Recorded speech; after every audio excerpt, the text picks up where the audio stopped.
Welcome to the full review of one of the best budget phones of early 2018. It's of course the Huawei Honor 7X. If you want to check out the unboxing and quick look video, you'll find the link in the description below. I'll start this video with the build quality, which is excellent. This phone's back is made out of aluminum and it feels solid in the hand, definitely not like the $200 phone. Button placement is good, power button is easily reachable. Excellent placement of the headphone jack is on the bottom. You've got a single speaker which is loud, but I did find myself covering it up often, so just saying it could be in a better place. Everyone on the internet is making a fuss about this phone having micro USB instead of USB Type-C, but I don't really see it as a problem. Still got loads of micro USBs hanging around. Only downside to no USB Type-C is of course no quick charge, but Honor 7X has a great 3340 mAh battery, which is more than enough for a full day of use. This one has an amazing fingerprint scanner which is lightning fast. You literally just need to tap it to unlock. Frankly, it is the best fingerprint scanner I've used so far, much faster than both the iPhone or the Samsung one. What I really love about this device is the screen. You have 5.93-inch Full HD IPS LCD panel. Viewing angles are just fine, nothing too fancy, and same goes for the brightness. This is not a better panel than what you can find on flagship phones these days. One flagship characteristic though is there.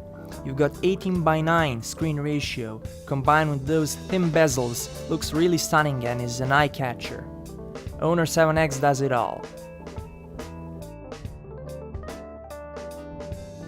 Moving on to camera, this phone sports dual camera with a 16 megapixel primary and 2 megapixel secondary shooter for those wide aperture shots. You've got an 8 megapixel front-facing camera too. Huawei camera app has loads of features with Pro mode both for pictures and video, and document scanner is really handy too. Wide aperture mode results can look very different. It can be great and you're able to refocus the image later and change the aperture, but it can also be unsatisfying. In general, photos taken in good light are okay, the contrast appears to be somewhat higher and photos sometimes look underexposed, but all in all it's an acceptable shooter. Let's not forget that these budget phones, the first thing they cut the corner on is the camera, of course. I'd also like to point out that the video recorder does not have optical image stabilization, which tends to make videos a bit shaky.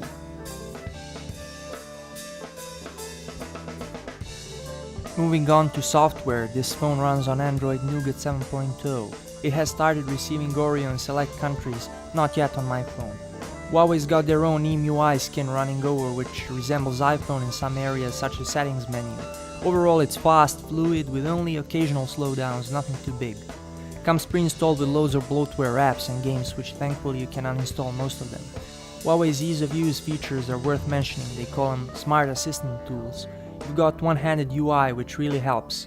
Also no need to swipe down on the notification panel, you can do it from behind the fingerprint sensor. Floating dock is also a handy feature enabling you to access home, back and recent apps wherever you place them on the screen.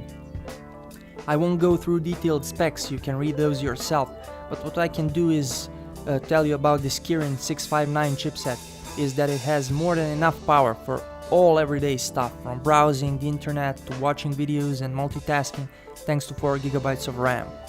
All in all, a great little phone for everyone who don't want to spend too much cash on a phone, but still get a quality device. Honestly, if someone told me I'd get a Huawei 3 or 4 years ago, I'd think he's crazy, but it's obvious they keep getting better and better with phone making. Thanks for watching my review of Honor 7X, like this video and hit that subscribe button for more videos like this.